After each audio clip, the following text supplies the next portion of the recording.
या देशातल्या या राज्यातल्या बळीराजासाठी आपल्या पांडुरंगाच्या नगरीत संघर्ष सुरू आहे। नक्की शेतकऱ्याला न्याय तर मिळालाच पाहिजे। न्याय मिळण्यासाठी सगळा शेतकरी राज्यातला सगळा एकवटला, एकवटणार सुद्धा आहे।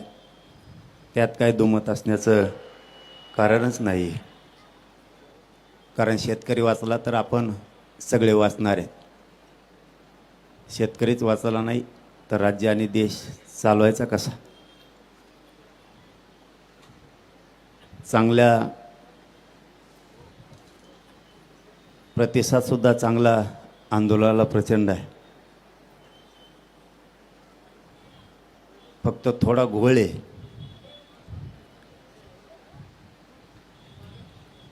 तुम्ही कितीही पोटतिडकीनं केलं तरी लोक त्याला राजकारणच म्हणणार आहेत।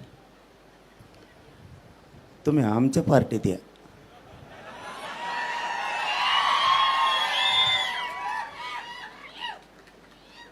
आमच्या पार्टीत लय मसाळा आहे। तुम्ही कुठं बसा उठणार नाहीत, तुम्ही काही मागा टेन्शन नाही। तुमच्या पार्टीत अवघड आहे हो, हे प्रश्न सोडीन। आमच्या पार्टीत आलं ना, अशी गर्दी, अशा मागण्या कुंकडवी, धडाधडा सुरू असतं सगळं। मग तुमच्या पोटतिडकीला किती किंमत दिली जाईल माहीत नाही, किती अराजकीय म्हणलं तरी मान्य किती जणांनी करायचं आहे याच्यापर्यंत सुद्धा विषय। पण आपण शेतकऱ्यासाठी बसलोत, माझं तरी मत आहे आपण या आंदोलनात तरी त्यांना शेतकऱ्याची लढाई म्हणून सगळ्यांनी बघावं। आपण काय त्यांच्या राजकारणासाठी किंवा कोणाच्या याच्यासाठी आलेलो नाही आहेत, ते शेतकऱ्यासाठी लढायला लागलेत। आपण सुद्धा सगळे शेतकरी म्हणून साथ द्यायला हरकत नसावी। आता माहीत अशी पंचायत होणार आहे, आता मी इथून गेलो की म्हणते नाही पवाराचा माणूस, परदेशी रातभर मी देवेंद्र फडणवीसचा माणूस होतो, आता तिथून सुटन आणि तुमच्या गळ्यात गुंतणार आहे मी। आता महिले फरफट चालू आहे, मी ज्याला भेटायला जाईन त्याचाच माणूस आहे म्हणते ती। पण माझी प्रामाणिक भूमिका असती, जिथं जिथं समाजावरती अन्याय होईल त्या त्या ठिकाणी आम्ही सगळेजण धावून जातो। त्याच्यात मात्र कसलीही काटकसर आम्ही कधीच करत नाहीत आणि कधी करणार सुद्धा नाही। बच्चू भाऊ बसले होते त्यावेळेसही आम्ही सगळे गेलो होतो, ते मग भाजपचे होते तरी आम्ही गेलो होतो। कुणी कुठल्याही पक्षाचा असो, शेतकऱ्यांच्यासाठी कोणी मैदानात असेल तर आम्ही सगळेजण कायम सोबतीला आहेत। उद्या जर वाटत असलं कोणाला की मी यांच्याकडे भेटीला आलो आहे म्हणजे यांचा माणूस, उद्या भाजपचे सुद्धा लोक बसा उपोषणला, बघा मी येतो की नाही सगळ्यात आधी। फक्त ते नावं ठेवू नये, ते त्यांच्या भूमिकेवर आहेत, आम्ही आमच्या भूमिकेवरती ठाम आहेत। भूमिका शेतकऱ्याची आपण सगळ्यांनी बळ दिलं पाहिजे। त्यांनी मला एक आत्ता GR दाखवला, त्याच्यात त्यांनी सांगितलं शब्दाचा खेळ कसा असतो। भाऊ 3 वर्ष झालं मी तेच बघून बघून बेजार झालो। कुंकड कानान कुंकड मात्र हानतेन, तळाला मिळणे मग अवपोषण करू करू फेस पाडीला आहे। तुम्हाला तर त्याच्यातलं लवकर कळलंच पाहिजे कुंकड काय हो केलं आणि काय नाही ते। आईला पण मग एक प्रश्न आहे राव, तुम्हाला उपोषणला बसायची वेळच नाही यायला पाहिजे। मोदी साहेब पवार साहेबाला तांब्या भरून पाणी देते,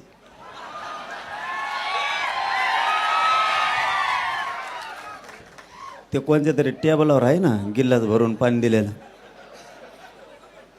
आणि मग मोदी साहेब जर एवढा जीव लावते तुम्ही उपोषणाला बसून का हडकं मोडून घ्यायला लागले उगाच। पवार साहेबाला सांगा एक फोन फिरावं म्हणा तिकडं, काय जेवण कशाला ताण घ्यायचा उगाच, शेतकऱ्याचं तरी कल्याण होईल। त्यांचं तर चांगलं आहेच ना, तुमच्यावरती तरी कशाला ही उपोषणाची वेळ यायला पाहिजे.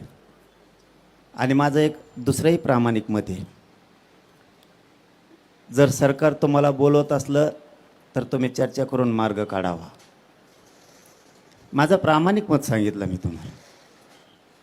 नाही ऐकल्यावर बघू.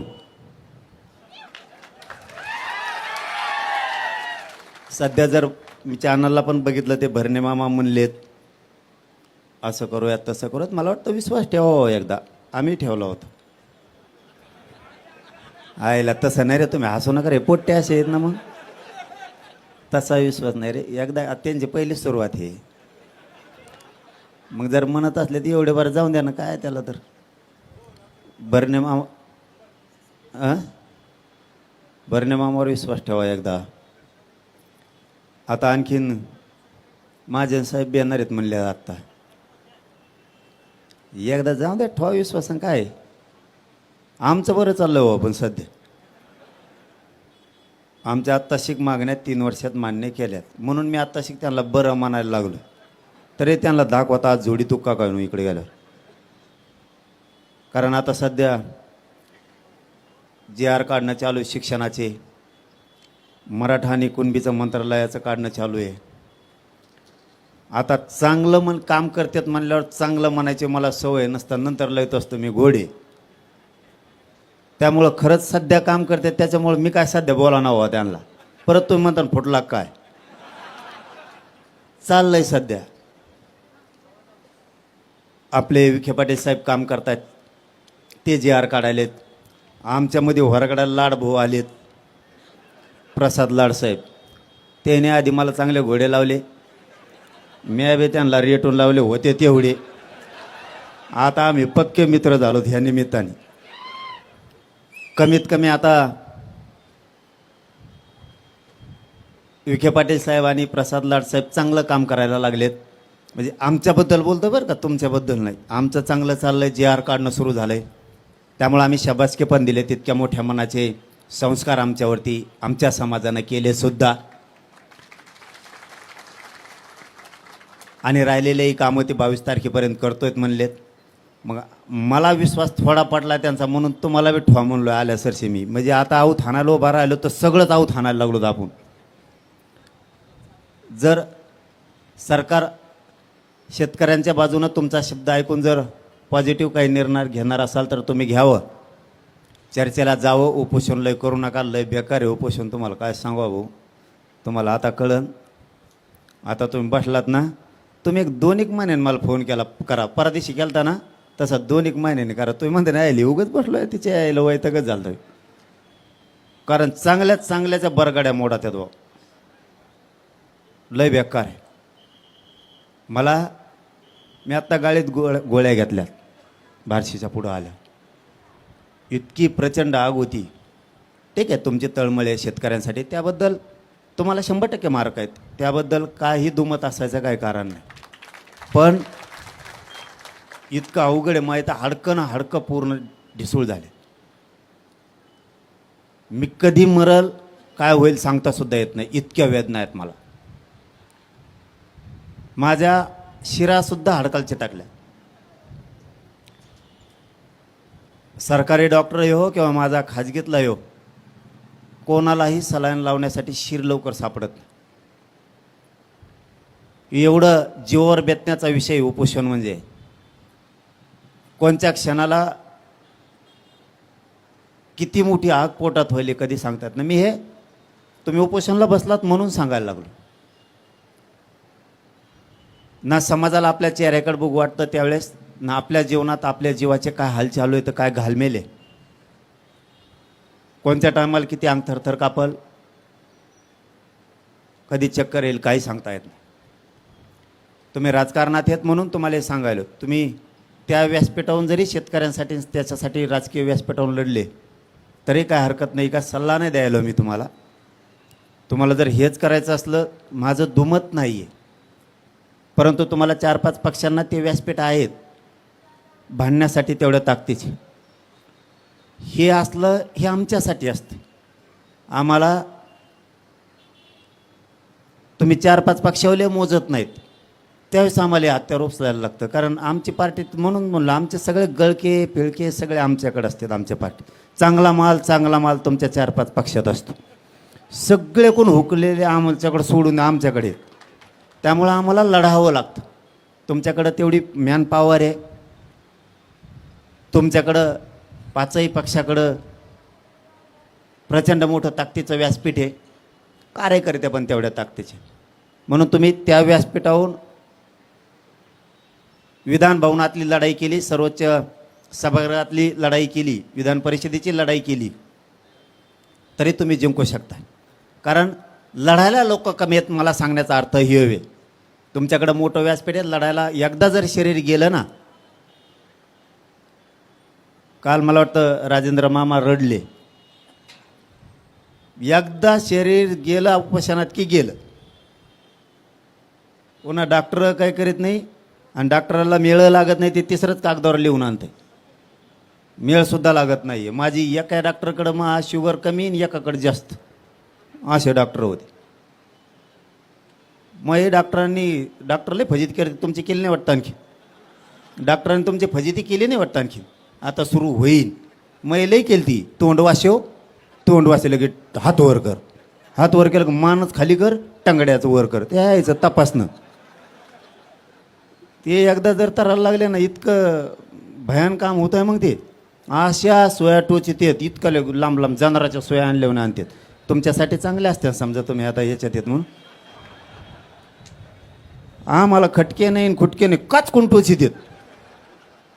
तुम्हाला मागं पुढं बघून असं ना, अगोदर तुमच्या बोटावरचं रक्त काढायचं म्हणल्यावर अगोदर उलशिक ते कापसान चुळीत असते. आम्हाला गचकून धरती लगेच खापका आणतो दुसरा जाणारा मागचा आणल्यावर. तुम्हाला एवढा त्रास नाही व्हायचा. ती बेजारी आमची.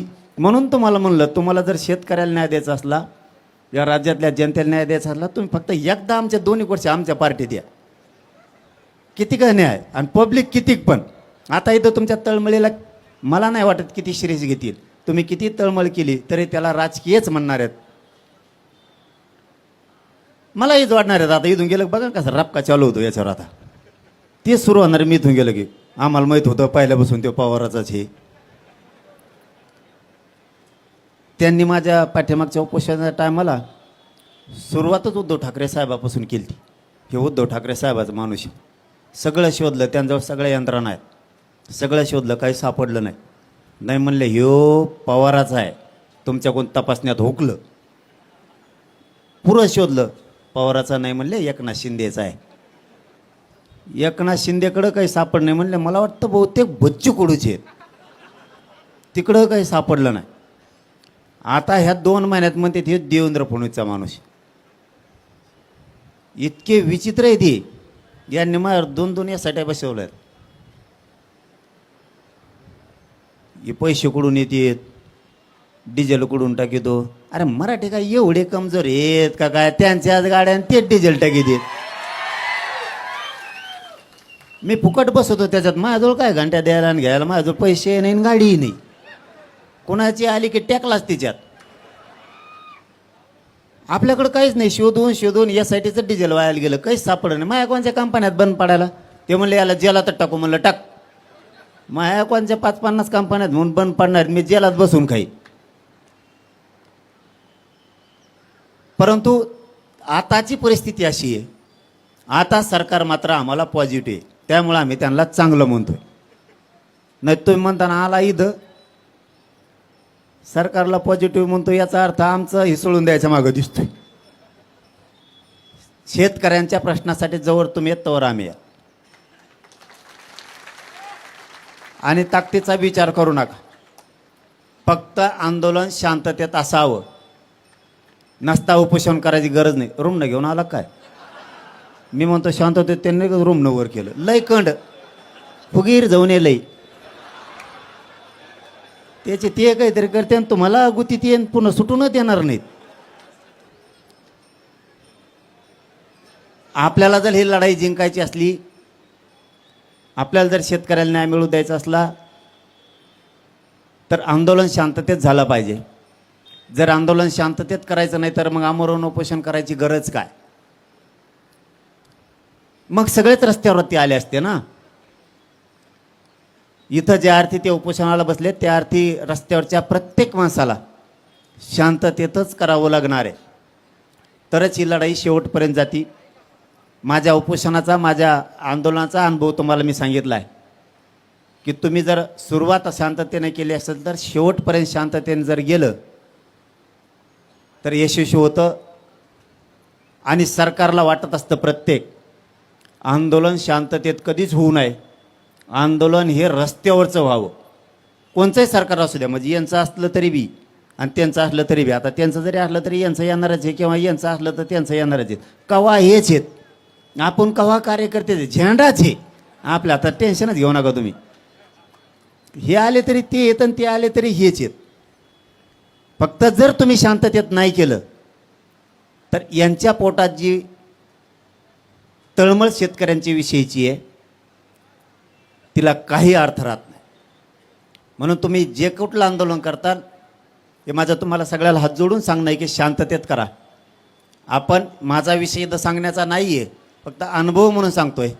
जे 75 वर्षात मिळालं नाही ते फक्त शांततेच्या आंदोलनामुळं माझ्या समाजाच्या लेकरा बाळाला मिळालं, फक्त शांततेमुळं. कुठं जर हात उचलला असता, कुठं जर दगड उचलला असता तर आज 2.5-3 कोटी समाज आरक्षणाकडे गेला नसता. तुम्हाला जर आता याच्यातून शेतकरी मोठा करायचा आहे आणि त्यांनी जर आता पण मांडला आहे की 2 लाखापर्यंत शेतकऱ्यांची कर्जमाफी झाली पाहिजे, तर ह्यो पण यशस्वी करण्यासाठी सगळ्यात मोठा भार तुमच्या खांद्यावरती. तुम्हालाही संयमानं शांततेने न्यावं लागतं. कारण आपल्या आंदोलनात घुसताना आपल्या आणि दुसरेसुद्धा घुसलेले असतात. काम करताना तो शेतकऱ्यावरती माया दाखवतो,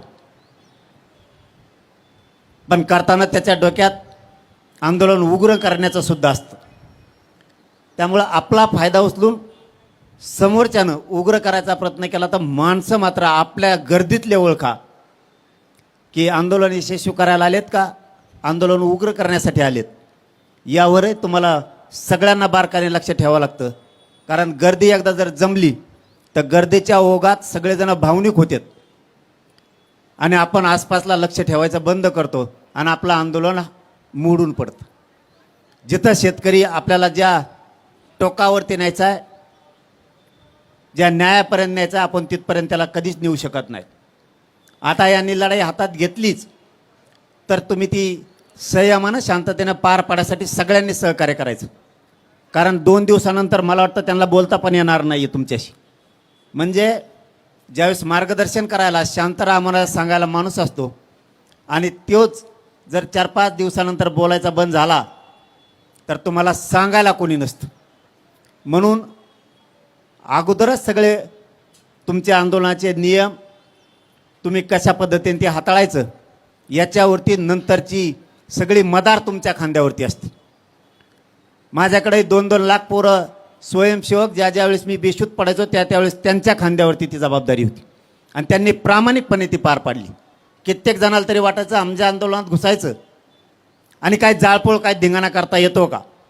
एखाद वेळेस ते विरोधी पक्षाचे असतात किंवा सत्ताधारी पक्षाचे सुद्धा असतात. आजची तुमची भूमिका ही प्युअर शेतकऱ्यांची आहे. मग शेतकऱ्यांसाठी जर लढायचं त्यांनी ठरवलं तर याला हाणून कसं पाडायचं, मग लोकसुद्धा घुसण्याची दाट शक्यता असते. कारण आमच्यात ते झालं, आम्ही ते वेळोवेळी ओळखले आणि त्यांना बाहेर काढायचं काम केलं. म्हणून तुम्हाला हे यशस्वीकडे न्यायचं आहे. परंतु माझा सल्लाच आहे रोहितदादाला की जर भरणे मामा म्हणतातच आणि ते महाजन साहेब जर म्हणतातच, एकदा विश्वास ठेवा. कुठं दिवस हातातून गेलेत तेव्हा एकदा ठेवा विश्वास. कारण मला बी अलीकडच्या काळात जर विश्वास यायला लागला म्हणून तुम्हाला म्हणायला लागलं, नाही माझ्यासारखे तुम्ही फसायचात. तुमच्या डोक्याने चालू द्या. कारण इतकं राजकारणातलं डोकं मला नाही आहे. मला फक्त पाडायचं माहिती, इतकं माहीत नाही. तुम्हाला ते गणित जुळीनं, तुम्हाला गोळाबेरीज करणं, ह्या सगळ्या गोष्टी येतात. इतक्या ज्ञानापर्यंत आम्ही आणखीन गेलो नाहीत. परंतु आंदोलनातलं जेवढं मला काय माहिती आहे तेवढं सांगतो. मला तरी वाटतं की ते जर पॉझिटिव्ह आहे तर तुम्ही पॉझिटिव्ह एकदा त्यांना दाखवावं नाही केल्यावर बघू ना, तेलला कुठं जायचं नाही, तुम्हाला कुठं जायचं नाही, आणि शेतकरी कुठं जाणार नाही. ही तर माझे 2 लाखाच्या पलीकडची मागणी आहे. शेतकऱ्याला संपूर्ण कर्जमुक्ती करा तुम्ही, हे ठेवूच नका राडा. दरवर्षी 2 लाख करणार, 1.5 लाख करणार, 3 लाख करणार, त्यापेक्षा एकदाच. ती माईक चालू आहे का? साऊंड कानात बोटं घालून झोपूस तर उठून बस ना, आवाज येईल ना, ते कान जातील. त्यांनी कानात बोटं घालून झोपलाय. हो ना, पण ते कान जातील ना, त्यांनी कान त्या साऊंडला लावलाय. मग लय बारीक ध्यान असतं भाऊ, कान जातील त्यांनी. शेतकऱ्याची संपूर्ण कर्जमुक्ती होणंच गरजेचं आहे. एक, त्याबरोबर शेतकऱ्यांना त्यांच्या मालाला दुप्पट भाव द्या. तुमच्या कर्जाची गरजच नाही शेतकऱ्याला, पुन्हा कर्ज पण नको आणि तुम्हाला कर्जमाफी करायची गरज नाही. एकदा फक्त त्याला या दारिद्र्य